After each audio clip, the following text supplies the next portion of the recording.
পৃথিবীতে কেউ স্থায়ী হয় না,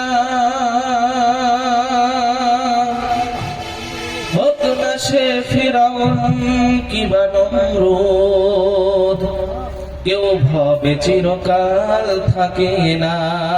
কথা বলেন ঠিক কিনা? পৃথিবীতে যেই শরীরা শাসক হোক না কেন, পূর্বের সময়ে ফিরাউন ছিল, তার রাজত্ব ছিল 1600 বছর। বাংলার জমিনে নব্য ফিরাউন, হাসিনার মাত্র তার আয়ু ছিল, তার ক্ষমতা ছিল 16 বছর। কথা বলেন ঠিক কিনা? দুনিয়ার মধ্যে আল্লাহ যুগে যুগে যাকে ক্ষমতা দেয়, ক্ষমতা দেওয়ার পরে সে যদি ক্ষমতার অপব্যবহার করে, আল্লাহ তাকে দেখিয়ে দেয়, দেখে দেয় আজ আমি সারা পিরামিডের মধ্যে ফিরাউনের লাশটা লিখে দিয়েছি, তার লাশের মধ্যে পোকা মাছি মুখ লাগাই না। কথা বলেন ঠিক কিনা? সম্মানিত হাজির, আল্লাহর গোলামেরা, কোন দিকে নজর নাই, গভীর মনোযোগ দিবেন। আল্লাহ রাব্বুল আলামিন পবিত্র কোরআনুল কারীমের মধ্যে জানিয়ে দিলেন। আমি পবিত্র কোরআনের মধ্য থেকে একটি সূরার একটি আয়াত তেলাওয়াত করেছি। সূরাটির নাম হলো হামিম সাজদা। আয়াতে কারিমা 30 নম্বর সূরাটি কোরআনের মধ্যে 41তম সূরা। এই সূরার মধ্যে আল্লাহ রাব্বুল আলামিন মুমিনদেরকে দুইটা মেসেজ দিয়েছেন। কথা বলেন, দুইটা মেসেজ দিয়ে আল্লাহ রাব্বুল আলামিন বলেন, ইন্নাল্লাযীনা ক্বালু রাব্বুনাল্লাহ, যারা বলেন আল্লাহু আকবার। আল্লাহ রাব্বুল আলামিন বলেন, ইন্নাল্লাযীনা ক্বালু রাব্বুনাল্লাহ, বলুন তো দেখি আমাদের রব কয়জন? একটু কথা বলবেন, বলুন তো আমাদের রব কয়জন? আমাদের রব হলো একজন। আল্লাহ রাব্বুল আলামিন ডাক দিয়ে বলেন, ইন্নাল্লাযীনা ক্বালু রাব্বুনাল্লাহ, তোমরা আমি রব আমাকে আল্লাহ বলে স্বীকার করবে। যখনই আমি রব আমাকে আল্লাহ বলে স্বীকার করবে, স্বীকার করার পরে তোমরা এই রববিয়াতের প্রতি তোমরা অটল থাকবে। এই রববিয়াতের প্রতি যখন তোমরা অটল থাকতে যাবে, সঙ্গে সঙ্গে তোমাদের উপর হামলা মামলা, যুবক এমনকি তোমাদের জীবনগুলো নিয়ে কেড়ে নেওয়ার আশঙ্কা আসতে পারে। সেই সময় তোমরা ধৈর্য ধারণ করবে। যদি তোমরা ধৈর্য ধারণ করতে পারো, আমি আল্লাহ রাব্বুল আলামিন তোমাদেরকে দুইটা পুরস্কার দেব। বলুন আল্লাহু আকবার। কি সেই দুইটা পুরস্কার? পরবর্তী মধ্যে আল্লাহ জানিয়ে দিচ্ছে, ইন্নাল্লাযীনা ক্বালু রাব্বুনাল্লাহু থুম্মা ইসতাকামু তাতানাজ্জালু আলাইহিমুল মালায়েকা আল্লা তাখাফু ওয়া লা তাহজানু ওয়া আবশিরু বিল জান্নাতিল্লাতী কুনতুম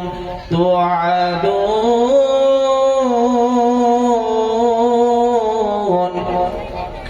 দ্বিতীয় নম্বর অংশের মধ্যে আল্লাহ রাব্বুল আলামিন জানিয়ে দেয়, যদি তোমরা আমি আল্লাহকে এক বলে আল্লাহ বলে মেনে নাও, আর যদি রববিয়াতের প্রতি যদি অটল থাকো, তোমাদের উপরে যত রকম নির্যাতন আসুক, জীবন কেড়ে নেওয়ার হুমকি আসুক, আমি আল্লাহ রাব্বুল আলামিন তোমাদেরকে দুইটা পুরস্কার দিব।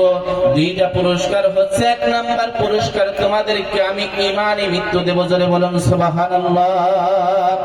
দ্বিতীয় নাম্বার পুরস্কার দিব, প্রথম নাম্বার পুরস্কার ঈমানি মৃত্যু, দ্বিতীয় নাম্বার পুরস্কার হচ্ছে তোমাদেরকে আমি আমার তৈয়ারকৃত জান্নাত দেব। জোরে বলুন সুবহানাল্লাহ। আসুন তাফসীরের মধ্যে আসেন, আল্লাহ রাব্বুল আলামিন সর্বপ্রথম কেন বললেন তোমরা আমি আল্লাহকে রব বলে মানবে? রব বলে মানার পরে তোমরা রববিয়াতের প্রতি অটল থাকবে। আর এই সময় তোমাদের উপর হামলা মামলা নির্যাতন আসতে পারে, যত রকম নির্যাতন আসুক না কেন, তখন তোমরা ধৈর্য ধারণ করবে, তখন তোমরা সবর করবে, রববিয়াতের প্রতি তোমরা অটল থাকবে। আল্লাহর নবীর একজন সাহাবী ছিলেন, ছিলেন মহিলা সাহাবী, নাম তার ছিলেন সুমাইয়া রাদিয়াল্লাহু তাআলা আনহা। তার একটা সন্তান ছিল, নাম তার আম্মার। হঠাৎ আল্লাহ রাসূলের হাত দিয়ে দুইজন যখন ঈমান গ্রহণ করলেন, ঈমান গ্রহণ করার সঙ্গে সঙ্গে এই খবরটা আবু জেহেলের কান পর্যন্ত পৌঁছে গেল। আবু জেহেল, তুমি কি জানো এই সময়ে তোমাদের মধ্যে তোমাদের দলেরই একজন কিনা মুহাম্মাদের হাতে হাত দিয়ে কালিমার দাওয়াতটা গ্রহণ করেছে। সঙ্গে সঙ্গে আবু জেহেল বড় ক্ষিপ্ত হয়ে গেল। আরে কি বলো, তুমি আমাদের দলের লোক তো কমে যাবে, যাও যাও সুমাইয়াকে ধরে নিয়ে আসো। সুমাইয়াকে ধরার জন্য কাফেররা প্রতিযোগিতা শুরু করলেন। এমন সময় আম্মার এবং আর সুমাইয়া একটা পাহাড়ের পদদেশ দিয়ে হেঁটে হেঁটে যায়। ওই রাস্তা দিয়ে আবু জেহেলের দলবল নিয়ে তিনিও হেঁটে যাচ্ছে। হঠাৎ করে চোখে পড়লেন সুমাইয়াকে। সুমাইয়াকে ডাক দিয়ে বললেন, সুমাইয়া রে, শোনো শোনো, আমার কাছে তুমি আসো। তুমি কিনা ইসলাম ধর্মটা গ্রহণ করেছো, ঈমানের দাওয়াত কিনা তুমি গ্রহণ করেছো। সুমাইয়া ডাক দিয়ে বলেন, আবু জেহেল, কথা সত্য, আমি আল্লাহ রাসূলের হাতে হাত দিয়ে কালিমার দাওয়াত গ্রহণ করেছি। আর কোন তাগুতি বাতিল শক্তির কাছে মাথা নত করব না, তাকে আর প্রভু বলে আমরা স্বীকার করব না। কারণ আমার আল্লাহ রাব্বুল আলামিন বলেছেন, আমি হলাম এক, আমি অদ্বিতীয়, আমার সাথে কারোকে তোমরা সমকক্ষ করো না। আর 360 মূর্তির পূজা করব না, এখন থেকে এক আল্লাহকে সিজদা করব। জোরে বলেন আল্লাহু আকবার।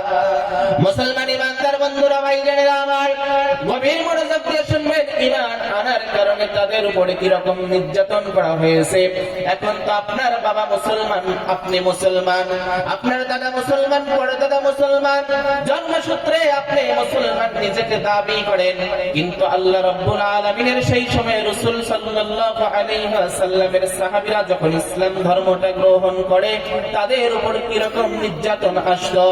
আল্লাহ রাসূল সাল্লাল্লাহু আলাইহি ওয়াসাল্লামের আল্লাহ রাসূলের সাহাবীকে সঙ্গে সঙ্গে আবু জেহেল ডাক দিয়ে বলেন, ও সুমাইয়া, তুমি কি জানো আমি আবু জেহেল কতটা নিঠুর হতে পারি, আমি কতটা নিষ্ঠুর হতে পারি।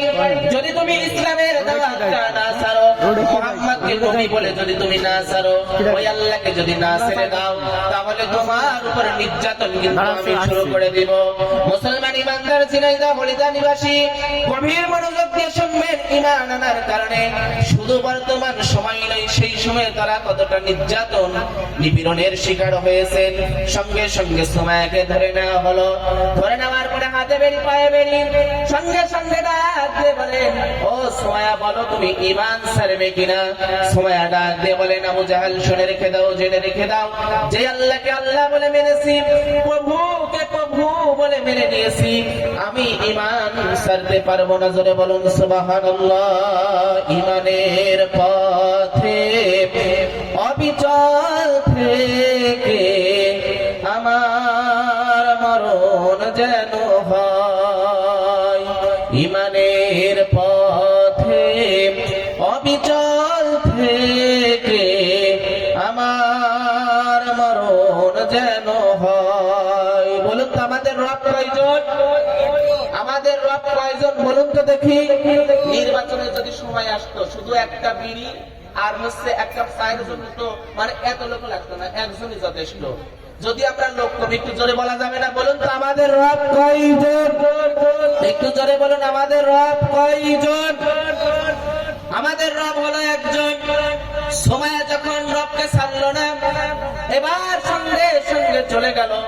ও আম্মার, তোমার মা হচ্ছে মহিলা মানুষ, সে হয়তো বোঝে না, তুমি তাকে বোঝাও, ঈমান যদি না ছাড়ে তাহলে কিন্তু তার উপর নির্যাতন করা হবে।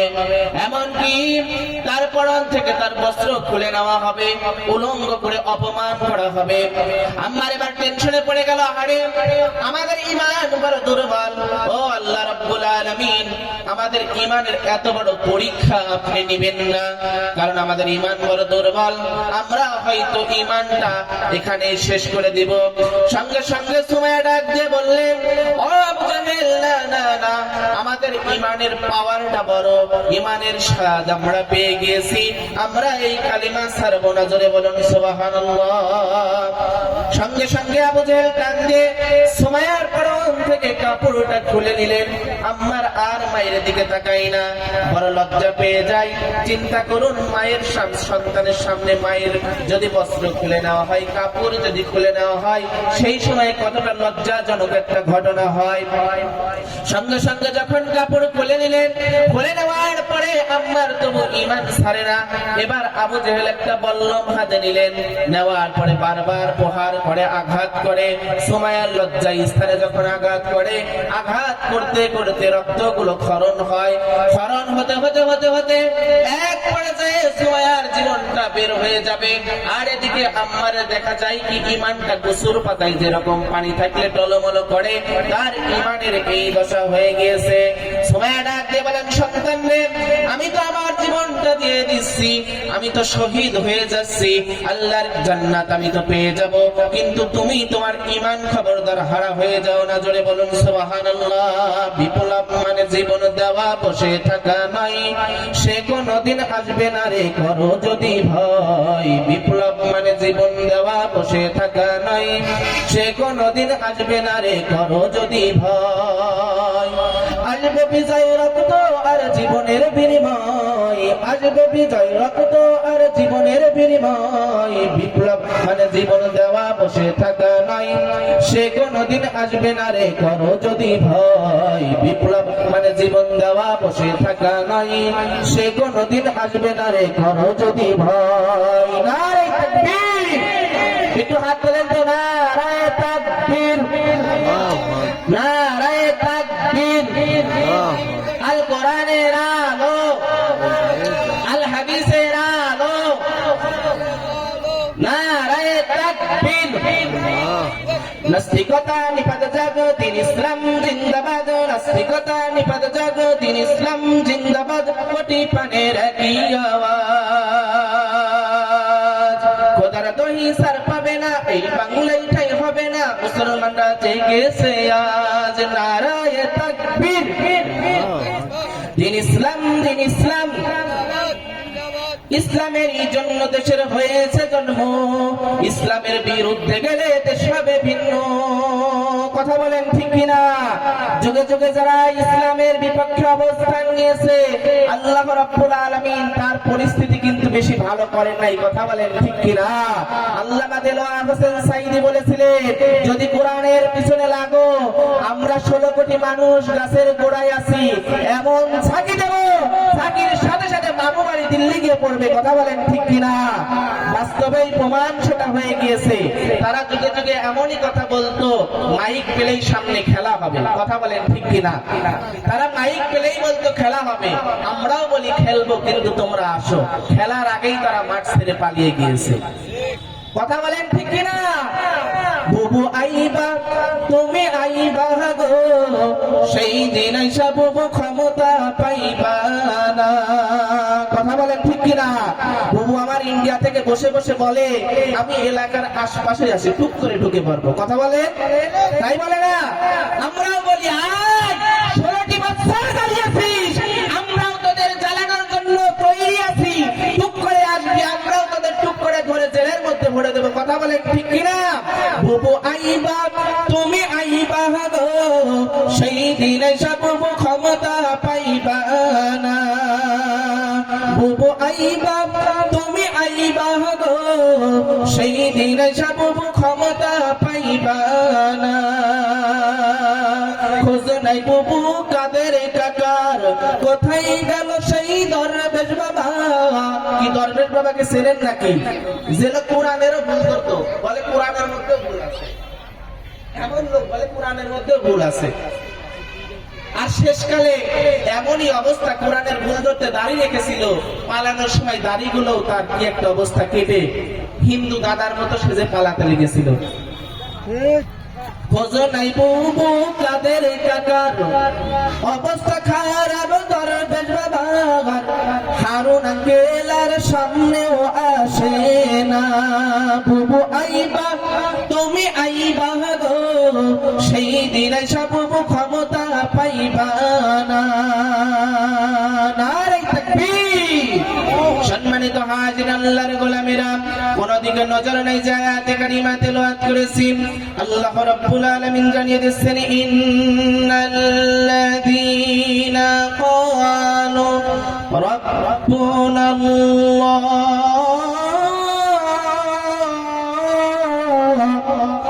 আল্লাহ রাব্বুল আলামিন বলেন তোমরা আমি আল্লাহকে আল্লাহ বলে সাক্ষী দাও আর সাক্ষী দেওয়ার পরে তোমাদের উপরে যত রকম নির্যাতন নিপীড়ন আসুক সেই সময় তোমরা ধৈর্য ধারণ করো আল্লাহর নবী মুহাম্মদুর রাসূলুল্লাহ মসজিদে আকসা থেকে যখন আল্লাহর জিয়ারতে যায় যখন মিরাজের রাতে তিনি যাচ্ছেন জিবরাইল আমিনকে মাঝ পথে দাঁড় করিয়ে বললেন ভাই জিবরাইল এমন একটি আমি সুঘ্রাণ পাই এটা মনে হয় জান্নাতি সুঘ্রাণ জোরে বলুন সুবহানাল্লাহ ভাই জিবরাইল এমন একটা সুঘ্রাণ পাই যেই সুঘ্রাণটা মনে হয় জান্নাতি সুঘ্রাণ ও ভাই এই সুঘ্রাণকে আমরা যে জান্নাতে যাচ্ছি সেই জান্নাতের আল্লাহর ফেরেশতা ডাক দিয়ে বলেন ও আল্লাহর নবী মুহাম্মদুর রাসূলুল্লাহ সাল্লাল্লাহু আলাইহি ওয়াসাল্লাম এটা সেই জান্নাতের সুঘ্রাণ নয় কিন্তু এটা যে জান্নাতের সুঘ্রাণ এটা 100% সত্য আল্লাহ রাসূল প্রশ্ন করলেন তাহলে এটা কোন জান্নাতের সুঘ্রাণ